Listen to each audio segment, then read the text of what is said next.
to GLOBSEC webinar on how to future-proof our responses to hybrid threats. My name is Daniel Milo, and I'm Senior Advisor at GLOBSEC Democracy and Resilience Center.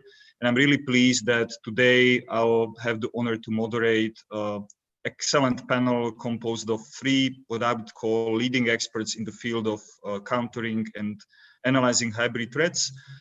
Starting with Teija Tilikainen. Hello, Teija, and welcome again to GLOBSEC events. Teija is, as you probably know, Director of Hybrid COV based in Helsinki.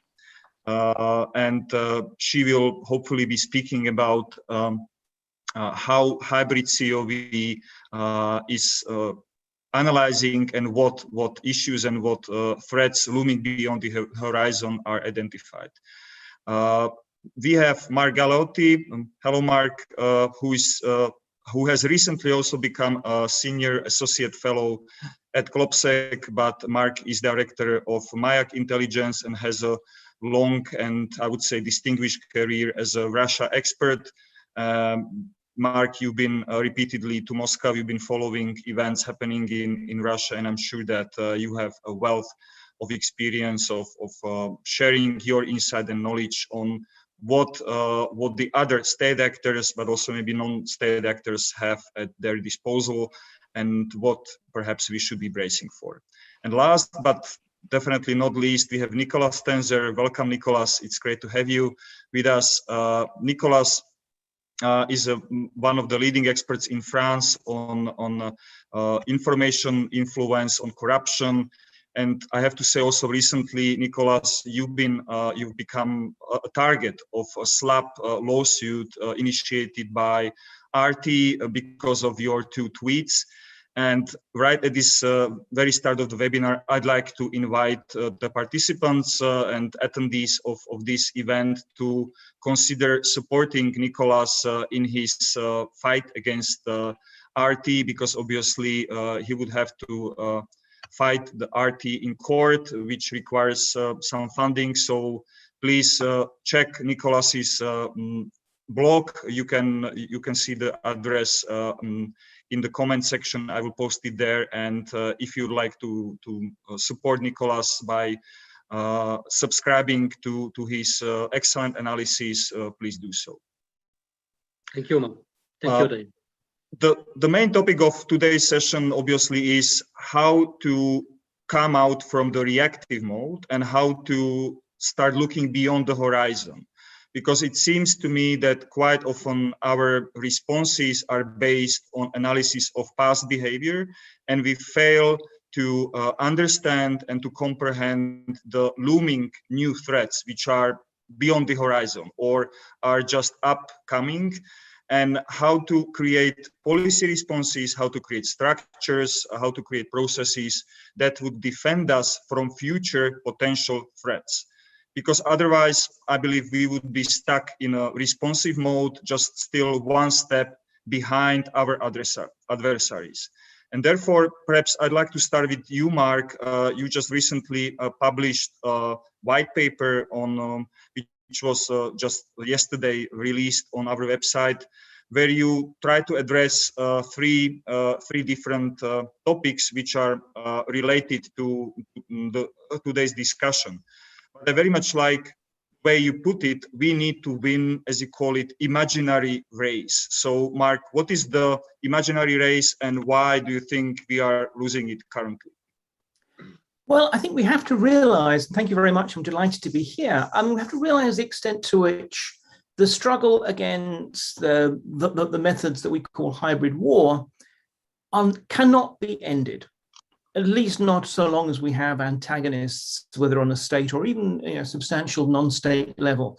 In some ways, this is a little bit like the struggle against a whole variety of other scourges, from terrorism to drug crime, that obviously we have to fight. But we have to realize that as soon as we close down one route, as soon as we deal with one market or one supplier, unfortunately, others will fill that vacuum.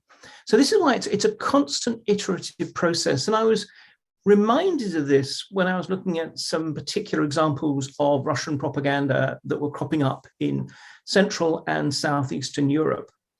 Now, by now, everyone who's at all interested knows about trolls and disinformation and so forth.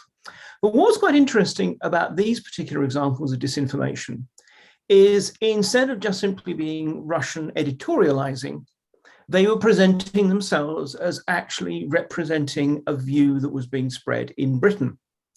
And we've seen this new approach to their disinformation, that what they do is they pick some particular article in British or other, we've seen examples in French and German and so forth, news outlet that they don't like.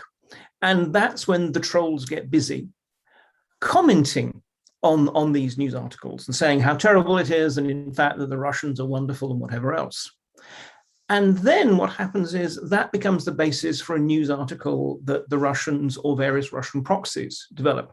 So you have headlines like, British readers slam British government for being Russophobic or whatever.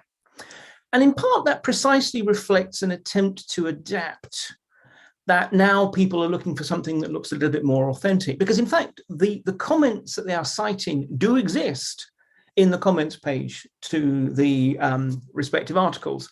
The problem is, of course, that the commenters, whether they call themselves British Bulldog 463 or whatever else, are, of course, nothing of the sort. So we have seen even in there an attempt to try and shift the way in which they present the disinformation, because the target audience has become a little bit more, only a little bit, but a little bit more sophisticated, a little bit more willing to disbelieve what it's being presented with.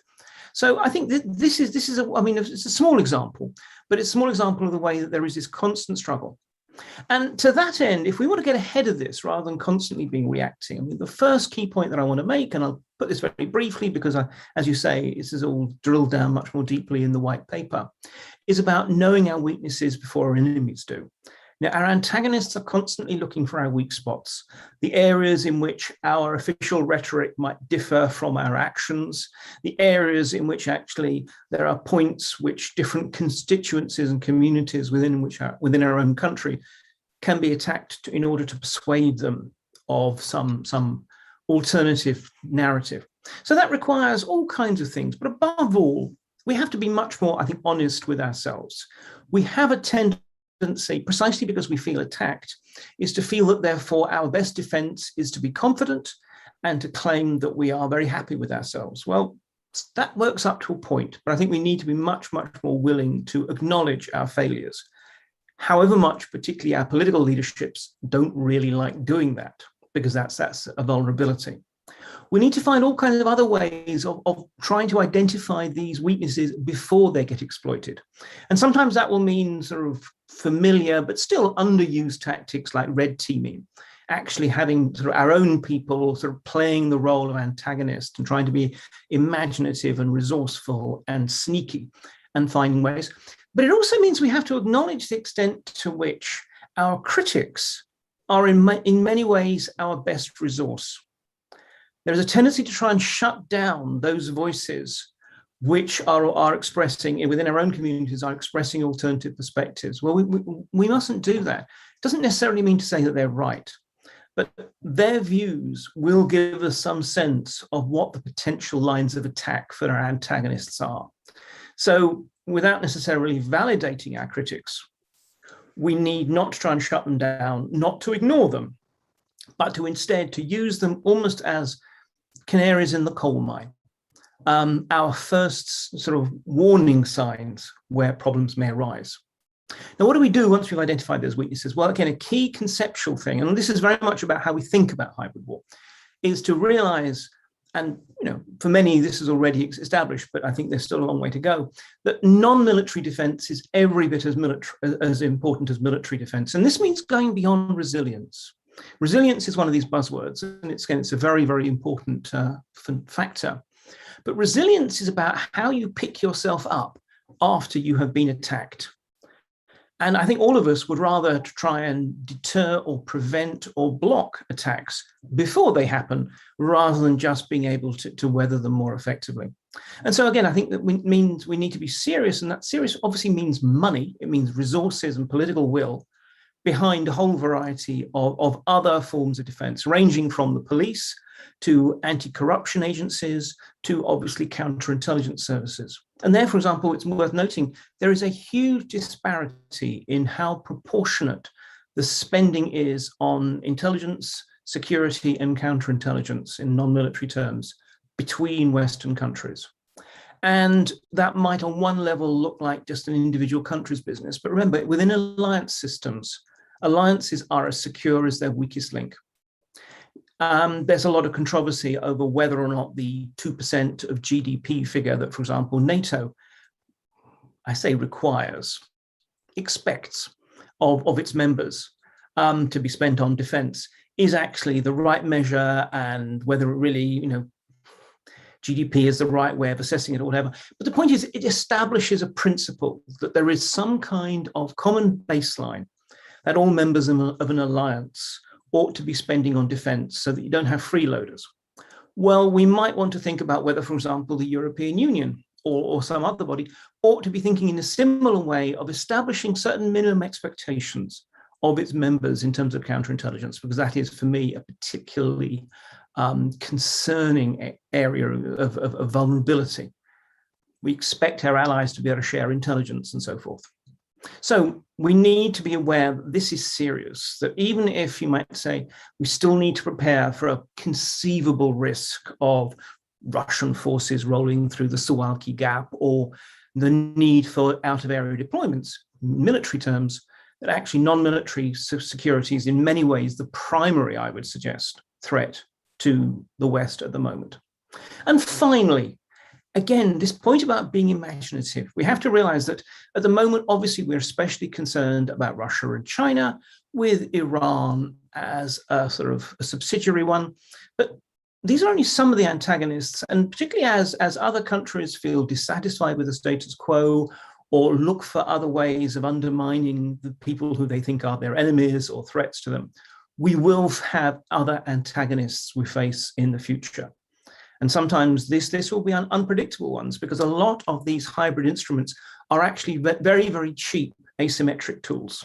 So let's be aware that it's not just about states, it's about the whole variety, a threat ecosystem. We need to think about the different vectors.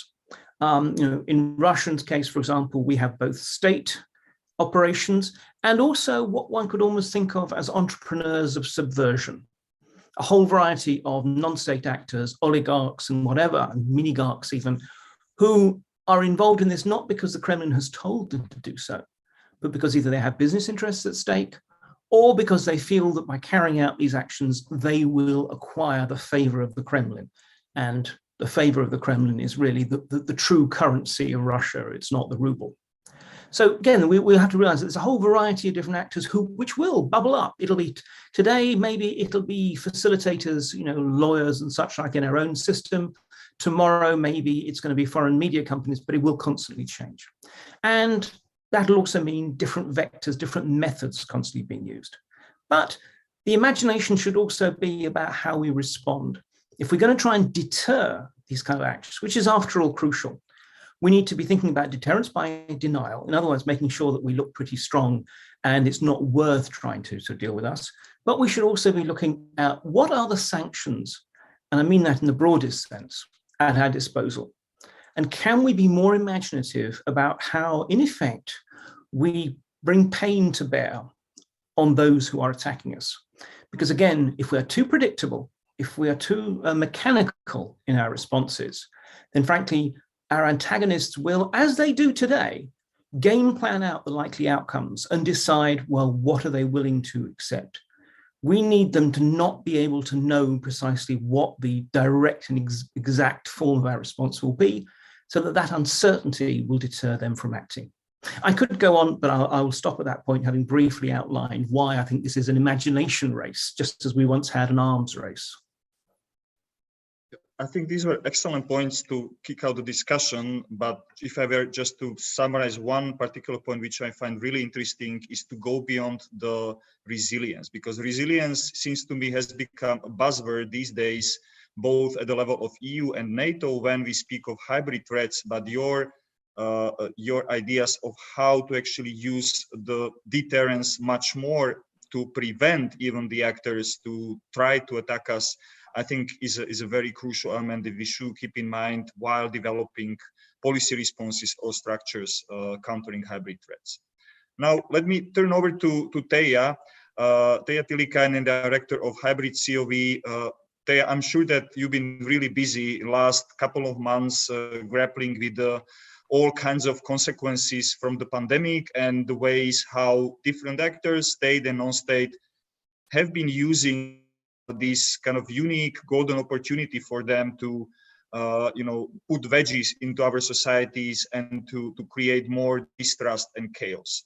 What are the new trends or developments that you have observed when it comes to hybrid threats over the last, say, a year and a half? And are we ready to answer these new challenges and new threats? Thank you so much. Many thanks for this possibility to take part in this discussion. I would say so that these trends that we have been observing, trends of hybrid threats during the pandemic, they aren't necessarily anything new, but we should. So there are. We see a lot of new forms of cyber threat activity. We have seen huge disinformation campaigns during the pandemic. We have seen new hybrid threat activities in new geopolitical fields. So clearly, as you said, Daniel, this opportunity of new vulnerabilities appearing has been maximally used by adversaries. And this is exactly, I think, what we should learn of the pandemic, that we, many of our countries, many of our democratic societies turned themselves inwards. We were and had to be focused on the management of the pandemic. We did not, at least to start with, pay attention to our partners. We were closing our borders. We were decreasing our communication at the international level, and of course this created huge vulnerabilities that were then used. So the lack of political unity was used, and our the lack of strategic communication, and this is something I would like to get back to, and this my message also comes pretty close to that of Mark. So when we are weak, when we are vulnerable, that is being used against us. And of course, when we are supposed to talk about future possibilities to strengthen our resilience and our possibilities to counter hybrid threats, this is, I think, what we should take into account in extraordinary circumstances. We should still be able to protect ourselves. And how do we do that in a situation where our resources are tied elsewhere? But it's also a political question, as I said, about lack of solidarity and lack of paying sufficient attention to our partners and our cooperation in the very early stages of the pandemic. We could talk many things about new economic dependencies that were popping up due to the pandemic and those circumstances, how those new economic dependencies were utilized by adversarial behavior, legal resilience being another topic. But I want to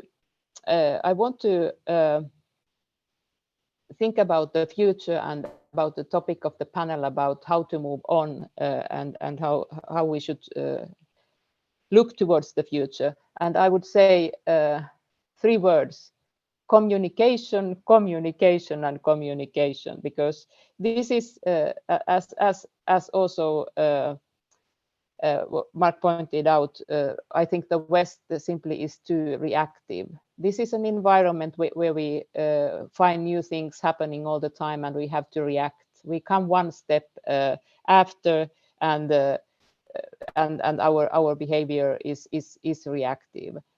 So a more proactive approach. There was already Mark mentioning about deterrence, but also our strategic communication, because we do a lot in our societies in terms of building resilience, and we have many new things in place, but I think we are all too weak when it comes to communicating about our societal resilience and about the work that we have been doing to counter hybrid threats. So clearly the adversaries are having the upper hand on their strategic communication.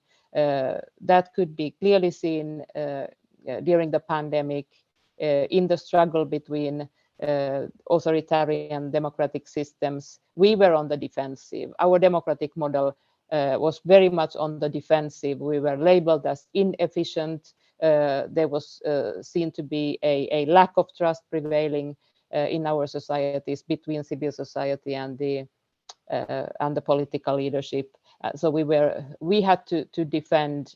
Someone else took the lead in that narrative. So more proactive approach also when it comes to defending our democratic model and its advantages. The same applies to the European Union. Also, I would say the lack of unity there has been used, and the EU strategic communication about the potential of European integration, I think, should be improved a lot. So this is my first message: a more proactive strategic communication from the whole democratic alliance or the European Union and NATO, and clearly the West should take the lead on its own narrative.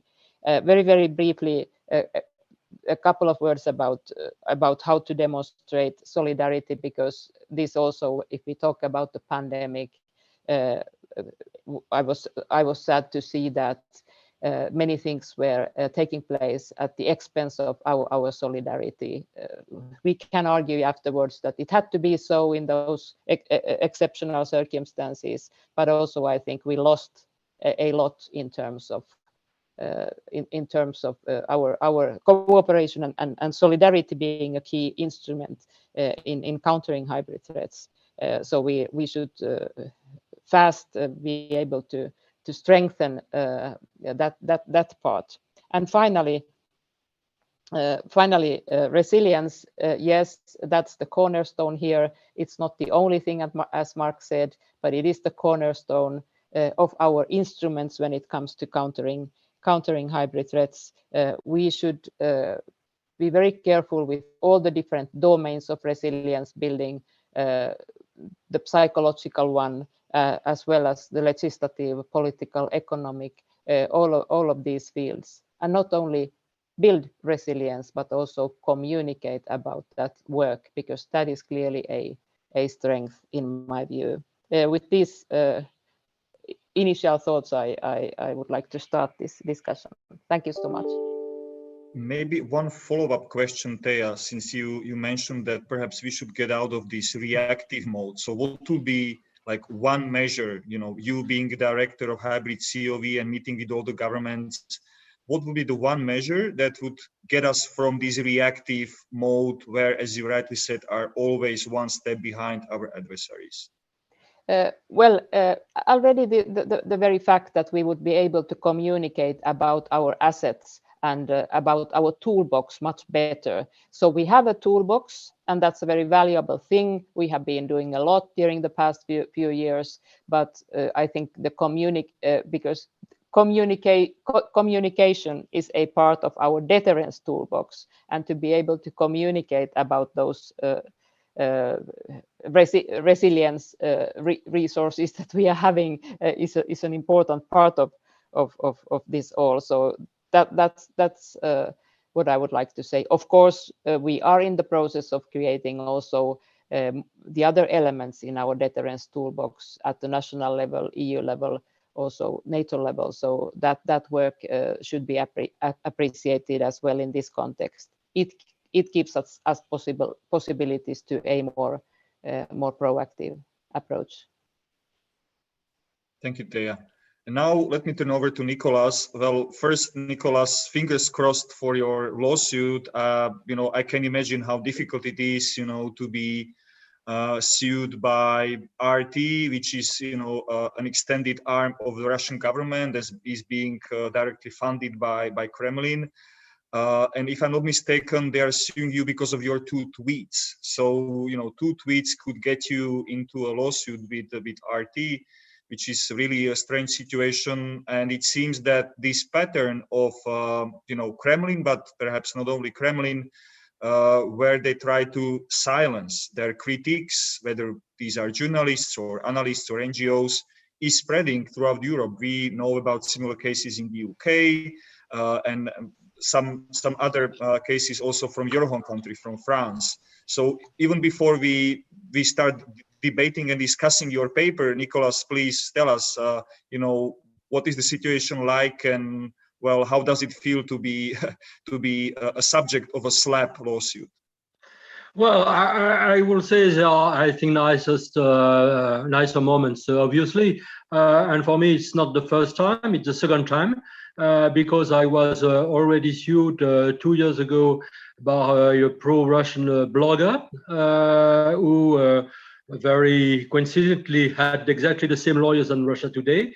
And I won in the court, received some damages. So no, it's the second time, or I would say more exactly the fourth time, because there were 2 lawsuits from the blogger, and there are 2 lawsuits, in fact, from Russia Today.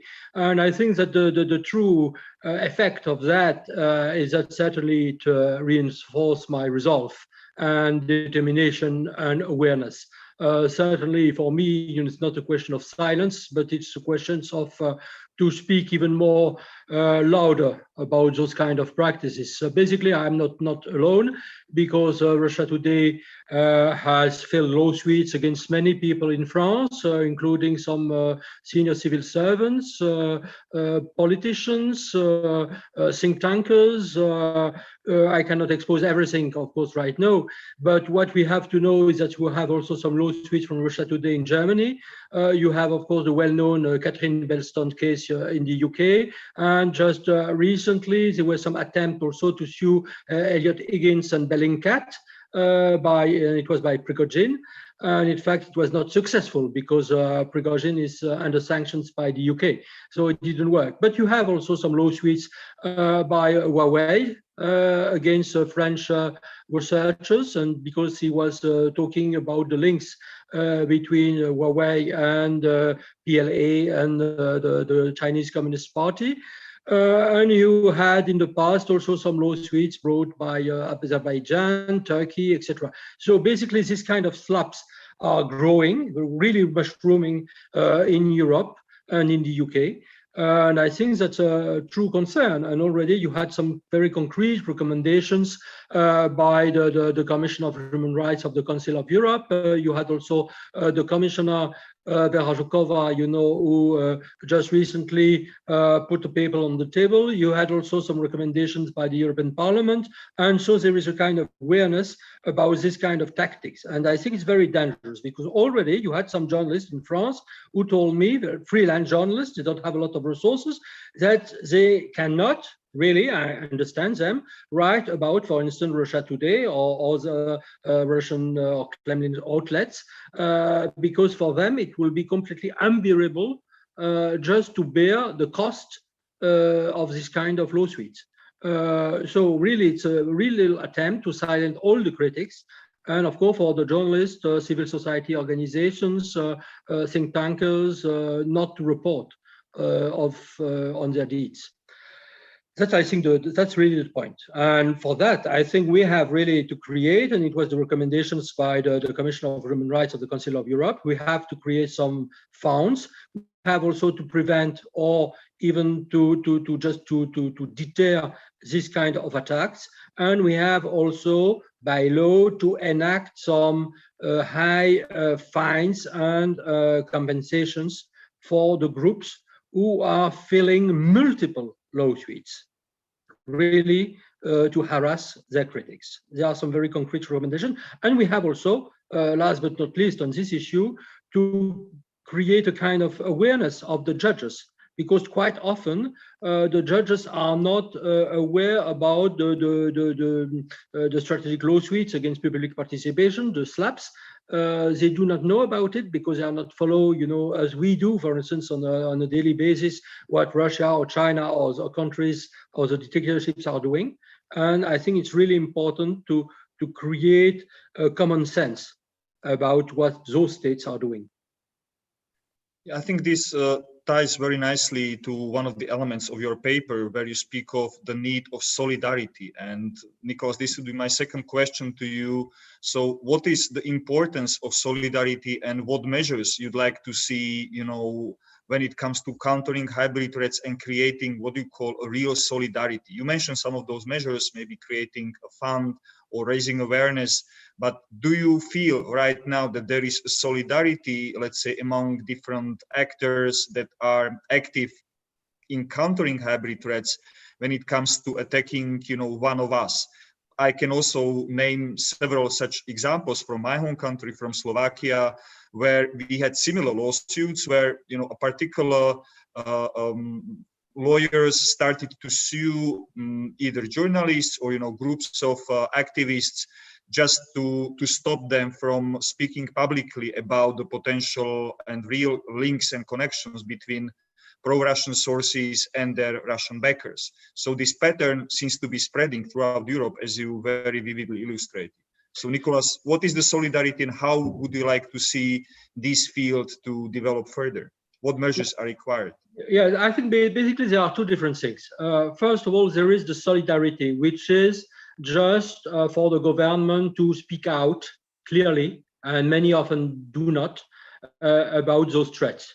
They have to speak out also to demonstrate their solidarity about the targeted groups, not only in the EU country, in their countries, but also in other countries. It could be in Russia, could be in China, could be in Syria, and we have to demonstrate this kind of solidarity. We must not turn a blind eye. And you have a lot of European leaders who are quite never just speaking of what happens, for instance, in Xinjiang or in Belarus, and they are not showing a true solidarity. Solidarity, for instance, as Lithuania and Poland are doing vis-a-vis the Belarusian refugees and dissidents and students, offer them opportunities also for the students or for the professors to study or to teach, for instance. That's a very concrete way to offer them shelters, resources, and also to give subsidies and grants to the free media, for instance. But that's exactly the same for instance, for the Afghan people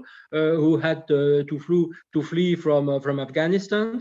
If we want to show solidarity, there must be an awareness, public awareness made by the government, by the parliament, by the civil societies group, NGOs, journalists as well, to those people very concretely.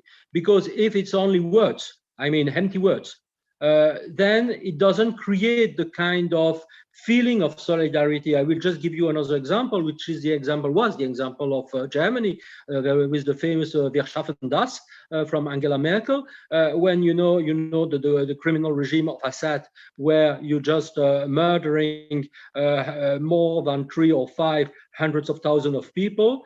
She said, "Welcome to Germany," and I think it was a very great thing. Whereas, for instance, just saying very bluntly, Denmark, for instance, just want to roll back those refugees home, where, of course, there is a true risk for their lives, which is not acceptable. Because then I think if we don't have a very, coherent stance, consistent stance about this kind of things, we cannot bring awareness. Solidarity is not by words. Solidarity is to show solidarity. And then, of course, they have to show solidarity to the journalists, civil activists who are targeted by Russia, by China's governments, on some others, to support them, to express publicly on Twitter, on Facebook, by communicate their solidarity. And obviously, they are not doing. for many reasons. There are some that we can explain, for instance, the independence of the justice, which is something quite important, I must say, in our countries, obviously, but also because they don't want to take part. There is a kind of both sidism. We must not, of course, create a kind of reaction from the Chinese or Russian authority. So we are very cautious, which is not acceptable. That's concrete solidarity. Then, Daniel, if you allow me, there is another thing, which is also very concrete. And that's also, I think, a lack of consistency of the government. And we have really, I think, to jump from resilience to resistance and to a kind of containment to rollback, which is the concrete measures about corruption. And I think on this kind of story, corruption is absolutely key. For instance, just to be very short on this, I elaborate more in my piece that you were mentioning.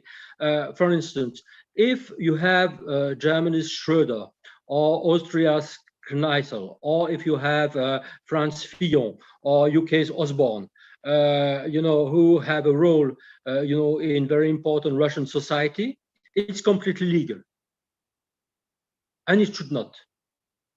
And I think there must be some laws just to dissuade former politicians or advisors to cabinet officials, government officials, or it could be people who had a position in the military service or civil service, just to get their jobs.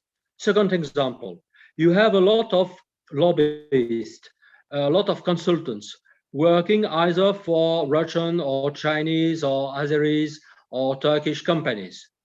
And they are trying to advance their claims and their interest, or the claims of their government. It's also not forbidden by law in many countries. You have in France, for instance, the definition of what is corruption with influence peddling, but it's very difficult to bring the evidence to the court. So I think that there must be a kind of just interdiction for those people just to be lobbyists for this kind of companies or government. And thirdly, I think it's quite important to have a common task force between the domestic and foreign intelligence services, the police, and also the customs and the tax services within each country, to put together the resources, and also just to create also a better knowledge of where their revenues are coming from. We have to expose, and I think the question of the exposition is absolutely key to fight against also those very perverse domestic influence going also to the circle of powers, to some circles, in the parliament or in the European Parliament. It's quite important, I think, to have a full transparency on those kind of practices. That's something very, very concrete. And very unfortunately, I think that many of the governments in the EU are not ready to go there. Yep.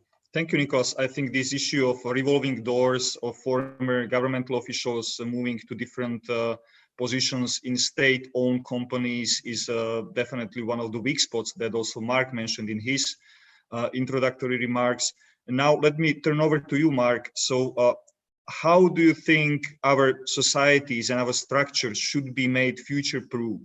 Because you mentioned some of those approaches, thinking out of the box, trying to put ourselves into the shoes of our adversaries. But quite often I get the impression that we focus much more effort and energy on analyzing what our adversaries are doing rather than developing kind of other strategies which would preempt, or that would be based on a foresight. And what advice would you have to either governments or NGOs or academics, so that we change our approach, how we counter and how we try to minimize the negative impact of hybrid threats?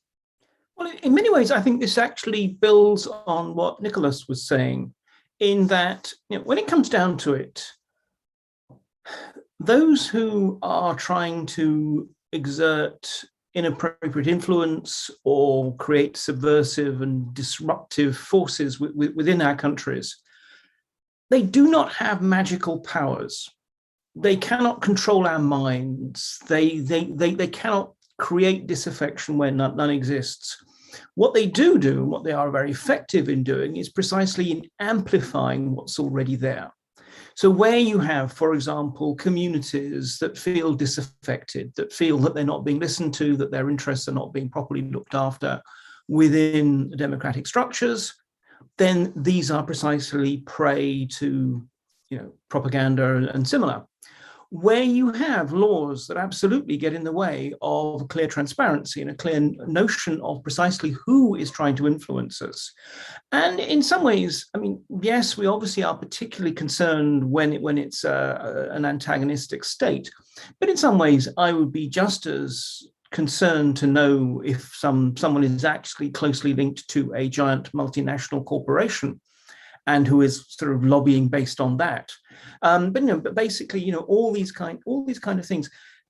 The fact that there are people who are, it seems, more willing to believe often lunatic propaganda coming from another country than their own politicians, than their own media outlets, we cannot entirely, or cannot at all necessarily blame them. That's not at all helpful. We should be stopping and thinking, well, why is that? And in part, it's precisely because too often we have had politicians who, and of course, I'm not thinking of the UK here, but nonetheless resort to hyperbole and just downright falsehoods in order to win the argument of the day. Or indeed, sometimes media outlets that, again, tend to go for the sexy, the exciting, the controversial, and in the process go beyond what is actually also the accurate. So I think, one of the key things is that actually we need to put our own house in order. I mean, that's the first and most basic point. And yes, it's a really hard thing to do. It's so much easier precisely to analyze the problem and analyze what the other people are doing and look at them and say, aren't they bad? Aren't they bad for doing this to us? Well, I mean, this is the nature of the modern world. There are going to be antagonistic nations. There are going to be nations that are often going to be much weaker than a unified Western alliance, and yet still have reasons to either feel they need to push back or to divide us, to distract us, and to demoralize us, which is this kind of the main aim of, for example, Russian operations. We are going to face this again and again, even if tomorrow Vladimir Putin and Xi Jinping suddenly decide that, in fact, the West is, lovely and they really don't want to do anything to us. There will be someone else coming down the pike. So first thing first is let's get our own, as far as possible, put our own house in order. Let's address these failures within the democratic system, because it's clear that there is a generalized malaise within the West. The current democratic order does not really work well for a post-industrial internet social media age. And the other point, and I'll just make one other point rather than just be rolling on as any academic obviously can, is at the same time, yes, we need to protect ourselves as much as possible. But secondly, again, we need, when we are admiring the problem, when we are looking at what our antagonists are doing, rather than, as is usually the way, waiting for bad things to happen and then retrospectively plot how it emerged. Again, I think that we do need to be much more imaginative. When stuff happens that could well become a vulnerable point, whether it's a pandemic on a huge scale, or whether it's an embarrassing scandal on a small and individual scale, that's the point when we precisely ought to be game planning it much more effectively, and then feeding that into trying to proactively and predictively address the problem. We, and I say we, obviously this is a generalization. Some countries are better, some countries less so, some institutions are better, some others less so. But broadly speaking, I think in the West, we do see this as something that we respond to as a fire brigade, rather than trying to install fire alarms. We wait for the flames to happen, and then we rush there with our hoses and our fire engines. Well, no, we need to be thinking, well, where might fires break out? And what can we do to prevent that? I think this was an excellent point. And now I'd like to invite also our participants, attendees, to pose questions using the Q&A function in this webinar. So feel free to shoot us a question if you'd like to any of the speakers. Let me just build upon what Mark just said. I think you made an excellent point, Mark, that we really need to rethink our approach and maybe perhaps to put more efforts into forecasting and into modeling how things could develop based on our existing knowledge of techniques, tools, but also our real existing vulnerabilities. And Thea, since you have a unique combination of national governments represented at Hybrid COV, and you have access to, a state-of-the-art equipment and methodology, are you also trying to develop this forecasting capability at Hybrid COV? And if not, what needs to be done for us to be able to predict rather than react? Yes, to start with that question, of course, forecasting with this phenomenon is quite difficult, but we do engage in that as well. We do something that we call trend mapping. So we map trends, and not only trends, but also potential, so emerging potential for future hybrid threat activity. Then we need to be quite clear what our approach to that potential is. Not necessarily all of that potential will be used against us and will be used to hybrid threat activity, but that gives us a picture of what might be coming and what we might need to protect ourselves from. So forecasting, trend mapping, analyzing hybrid threat potential, recognizing hybrid threat potential. Those are all tasks that we are involved in. I wanted just to get very briefly back to what Mark said, and admiring the problem is not the goal of our center, of course. But I still think as long as there is human behavior behind hybrid threat activity, and this is what we find behind it's intentional political malign activity. So it's very difficult to create a toolbox or prevent or protect oneself from that activity if to some extent you don't go back to the brain of those who are planning this activity. If we talk about deterrence, for instance, we want to deter by putting a cost to that activity, by affecting the cost calculus of those actors behind hybrid threat activity. Then we have to more or less see what the reasoning, what the goals, what the strategies of those actors are, what they try to achieve, what is the goal of this very activity that they are planning and that we want to deter. So these things go hand in hand. Our preventive capacity, our capacity to deter, and an understanding, some kind of an understanding of what is the strategy, what do they want to achieve, and of course different actors behind hybrid threats having very different strategies, very different goals, long-term, short-term, and what they try to compensate by using hybrid threat means also varies a lot depending on their resources and approaches. So complicated phenomenon. I think we need both parts, both sides here, but foresight also something that belongs to our center. Maybe one short follow-up. I know that your center is also developing scenarios, and you are involved in, desktop exercises for different actors. Are there any lessons to be learned? Obviously, those that you can share in such a public setting. Whether we speak of existing vulnerabilities or maybe some new approaches, new ways of combining, let's say, public, private, and civil society actors, because this very much touted whole of society approach is not very often is often praised, but it's not. We do that with one single country, one single participating state of our center, and it also might happen that those people that sit around the table in that exercise are meeting each other in that context the very first time. So this tells something about well, the preparedness to cross-governmental cooperation, public-private cooperation is increasing, but we are not yet there. We are far from where we should be pretty soon, because all of these perspectives and all of these actors are needed, and their cooperation is needed. So even if our exercise is meant to practice a situation, a hybrid threat situation, it's also practicing or raising the question, who should be sitting around that table, also if there is a real life case later on. Yeah, now let me turn over to Nicholas and to follow up on what just Teja said.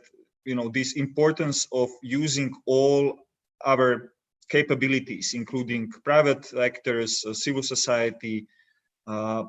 It also is connected to the way how our adversaries operate. And you also mentioned in your paper the importance of exposure and attribution. But let me pose a devil's advocate question. How can we actually attribute in 21st century where, usually state actors hide themselves behind proxies or by some front companies or actors that are very difficult to connect or to link to a particular state actor? How, what is your recommendation, and what would you suggest to do this in this situation? Yes, thank you. I think it's a very important question indeed, Daniel, but I think we have already some investigations made by, of course, the intelligence, the TOC services, justice, police, and also, which is very important, by also private investigative journalists or consortia of journalists. We had that, for instance, before with the Panama Papers. They were able to just to retrace and to track the money. And I think that's exactly the kind of things that we should do for Russia. You have also numerous books about, the corruptions, about the oligarchs, about all the channel through which money is fueled from Russia to the West. And we have that. We had, which is, I think, one of the most remarkable success stories of the last 10 years, which is what Bellingcat also is doing. Elliot Higgins, Christoph Grotzev, and others. And I think that's a formidable. So it shows that there is possibility to follow the money, to track the money, and to launch this kind of investigations. But the true question is now, is there the willingness to do that? And I think that's basically a question of willingness, because always you have this idea within many governments, we must not provoke Russia or provoke China, or, well, it's very difficult just to find out, to bring the evidence of the corruptions. And sometimes you have also some insiders who are close to political parties. And I mean, most only, which is quite important, not only to the extremist party. Of course, we know a lot of story about the extremist parties, about the far right in France, in Italy, in the Netherlands, etc. We know all those stories, and we know also, how Russian money was very instrumental in pushing forward the Brexit. All those things we know, but we have also some people coming from the mainstream parties. In Germany, in Austria, in France, in others, who are suspected at least to have received this kind of money. So we have really to launch this kind of investigations. It must be, I think, the core priority to bring the evidence of the links between the foreign influence and corruption. It's right now, as I said, not legal corruption, but it must become so. We have some 4 minutes left, and well, obviously this topic is so broad that we could only scratch the surface, but I think now is the time for, well, all three of you to maybe highlight, one or two particular ideas which were not mentioned about till now, even though I believe we covered a couple of those potential remedies or responses of our societies, looking beyond the horizon and addressing the upcoming and future threats. But Teja, Nicholas, Mark, please, what would be your kind of concluding remarks on how to increase the effectiveness of our responses and how to make them relevant also not tomorrow, but also in a year time? If I start, I think because we have been seeing a lot of activity where our values have been turned against us, and I think we focus a lot on that. We are worried about how our freedom of speech, open societies, open access to information are being turned against us. But I sincerely hope that this does not send a signal that these values would be less important for us. So we should also make sure that at the same time, when we protect ourselves against those adversaries that turn our values against us, we remain loyal to our values. And we could, for instance, after the pandemic, think about how our democratic model and our democratic societies have been strengthened by that experience. So we could also think positively about democracy. Thank you. Thank you, Teja. I think this is a very crucial point, because while we increase our resilience or even our deterrence against hybrid threats, obviously we do not want to lose the core values that our democratic societies are built upon. And it could be a slippery slope when we would curtail the fundamental rights and freedoms in order to be more effective in countering hybrid threats and losing those very values in the process. Mark, what would be your kind of main ideas or main recommendations following this discussion? Well, I mean, I'm of course deeply annoyed with Teja, because that was precisely the point I was going to make, that we need to be fully aware of the challenge, but we should not fall prey to kind of apocalyptic thinking, because actually that is precisely what so many of these hybrid war attacks are meant to provoke. They're meant to make us mistrust our interests and our institutions. But anyway, I can't really talk about that. So the other thing, one thing I'm going to throw in, and I throw in with all kinds of cautions, because I think it's something that we need to be very careful if we're going to use. But we also need to think about the extent to which we ought to also add certain aspects of hybrid war to our own toolbox. And again, I think it's something that in some ways it's it's not quite the nuclear option, but it has many of the same kind of moral as well as practical concerns about it. But if we are going to deter certain forms of antagonist effectively, and I'm not saying this applies to all of them or every situation, but we need to think about what ways we might also be willing to move beyond the obvious and the formal, the diplomatic démarche, the economic sanctions, the persona non grata-ing of various diplomats. There may well be a case for targeted cyber attacks, which we already know is maybe being applied, but certainly being discussed as a way of responding to certain cyber attacks that have been launched against the West, and other ways that at times it is important for democracies to be willing to show their teeth, and to do so in a carefully gauged and measured way that just simply says, we may, you might say, have all kinds of values that actually make us more vulnerable, because precisely they provide rights to all kinds of people and institutions who will then use those rights against us. But nonetheless, we are not weak. And again, to go back to a point Teja made earlier, when it comes down to it, often actually this is a struggle to influence the imaginations and the risk calculi of often very, very few people at the very top of a system. And so we have to sometimes think, how can we best affect their thinking? And that might involve a little bit of hybridity of our own. So putting more hybrid approach to our responses, and just thinking out of the box and combining our responses. Nicholas, what would be your final conclusion on how to future-proof our responses and what measures to be taken? Well, just two things. First, about the values that were already mentioned. I think what is the most important thing is just to be consistent. Just for instance, we cannot just only talk about European values, human rights, rule of law, civil liberties, etc., without enforcing them.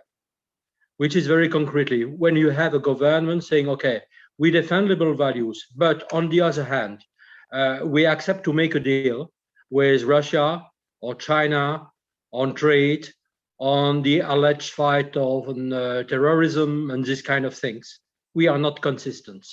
And that's very useful for our enemies and for those states' propaganda, just to point out on our weaknesses, on our lack of consistency. So first thing, consistency. Second thing, which is I think we have to pay more attention to what I call soft propaganda, because this soft propaganda is very invasive. We know the hard propaganda. We know also Russia is trying to sow the discord, but we do not pay attention on soft propaganda, which is just the kind of Putin's playbook that is often pasted or played also by mainstream leaders in Germany, sometimes in France, in Austria, in Italy, and in other countries. For instance, they talk quite often about the humiliations. They talk about not provoking Russia.